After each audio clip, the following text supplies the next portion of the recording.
What's up, guys? Welcome back to the Hoop Portal. Today we are getting into what we saw yesterday, which was Cooper Flagg and Dylan Harper square off against each other. This was actually Dylan Harper's Summer League debut. He missed a couple games earlier with some of that groin injury that he had. So he set out, I think, whatever that California Classic or whatever they did in Utah prior to going to Vegas. But all in all, he did not disappoint. Some of the questions that could be sparked is, could he be better than Cooper Flagg? Is Dylan Harper the best player in this class? I think it's probably too early to tell some of these things, but I think there's a real case that San Antonio Spurs could get 3 Rookie of the Years in a row, which is unprecedented. It's never happened before. It's never even gone back to back, which they already did. This could be number 3. I think all in all, though, from what we're seeing out of some of these San Antonio Spurs players in the Summer League and what we saw last year, this San Antonio Spurs team could be an absolute nightmare. Let's get into some of the film and see what Harper went 16 and 6 in 16 minutes. He had minutes restrictions due to that hamstring injury, and the game kind of seemed in hand towards the end.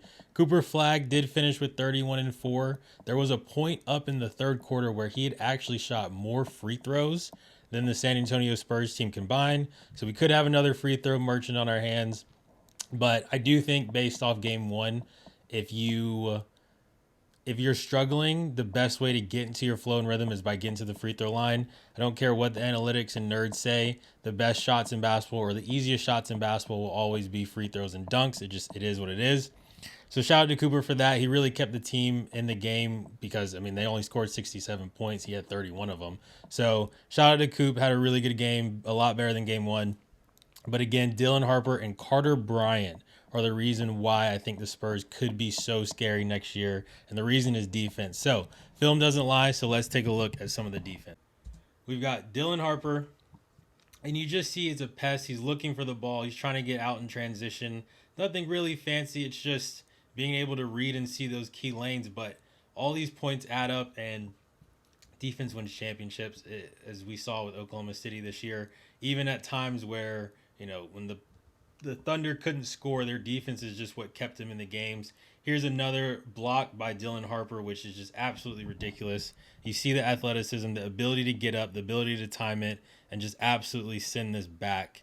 I think this is what keeps him scary because he's a willing defender. Next on this play, we've got Carter Bryant picking up Cooper Flagg full court. Now, this goes back to what we talked about in the first video where Cooper is struggling to handle some of this ball pressure. I don't care what ESPN and everybody else says that, he looked really good off the dribble in game one. He didn't look great in that game. He didn't look great at the beginning of this. Carter Bryant is absolutely in his lunch meat. You see him shuffling his feet, beating people to the spot, and eventually Cooper Flagg, who's got to work on his handles, just dribbles the ball out of bounds. Our next clip we see, we've got Carter Bryant again starting on Cooper Flagg. He's able to switch off the pick and roll. Now he's got a guard with him.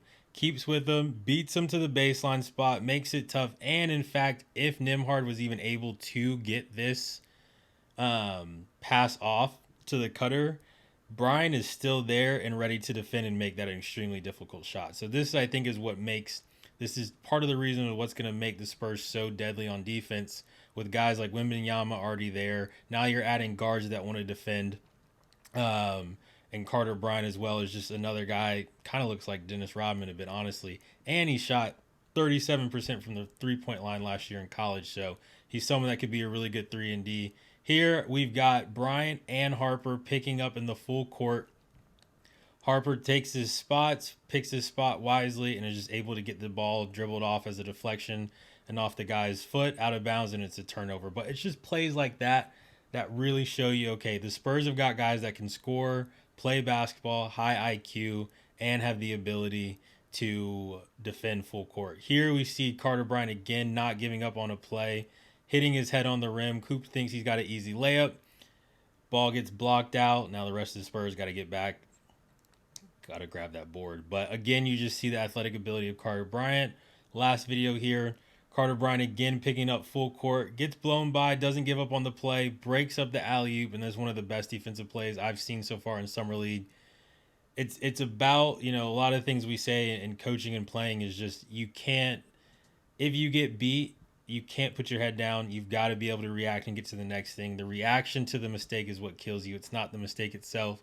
And here you see a mistake is made. He gets blown by, doesn't give up, gets back and blocks, is able to break up the alley oop. That is some of those defensive plays we saw from Carter Bryant and Dylan Harper. I think initially it's just the defensive ability and depth that the Spurs are going to have next year is going to be really scary. I think their offense is going to be there, but you've got guard defenders like De'Aaron, who's very quick and can keep up with people. Not necessarily a known defender, but extremely good. Maybe not in the last couple of years been as strong as he was when he first came to the league, but he's going to get steals. You've got Dylan Harper. You've got Carter Bryant. You've obviously got Wembanyama at the rim for rim protection. And I thought it was interesting too. Stephon Castle was interviewed during the summer league game, and he was asked what are some of the things that you want to work on this summer, and the first thing he said was just being more defensive minded. So I think you're getting this culture, this dynamic, this group of the Spurs that are going to be extremely defensive minded. You got guard defenders, you got wing defenders, you got rim protection. And the biggest thing too is just defense travels. So on those nights, especially in the playoffs, when your offense is just not clicking, if your defense has the ability to travel with you and is going to be top tier in the league no matter what, it's going to keep you in games that you probably shouldn't even have a chance of winning. Um, and again, just with the Spurs, they're getting professional guys that fit their culture. I think the biggest question mark could be, is it, is there too much talent? Where does everybody fit? Where does everybody play? Can we stay healthy? Things like that. Is Wemby able to make that next jump into top 5 in the league next year? I think that's a possibility. And then just a coaching change with Mitch Johnson. But I think a lot of organizations get it wrong sometimes. And I think let's look at what the Knicks just did. But the Spurs are here to replace a coach. They not only are getting a coach that's from an all-time great like Pop, but it's someone who's a new voice, but is still comfortable, that the people in the locker room are comfortable with. So you're getting someone off the Pop tree who's younger, probably more energetic. The players probably relate to more, but he's still going to have those principles and just have a new flair. So I think they knocked that out of the park. This is why I like them better this year than a Houston or Minnesota or LA or even Golden State. And I put them currently on the level with OKC and Denver, who I think should be the two favorites in the West next year.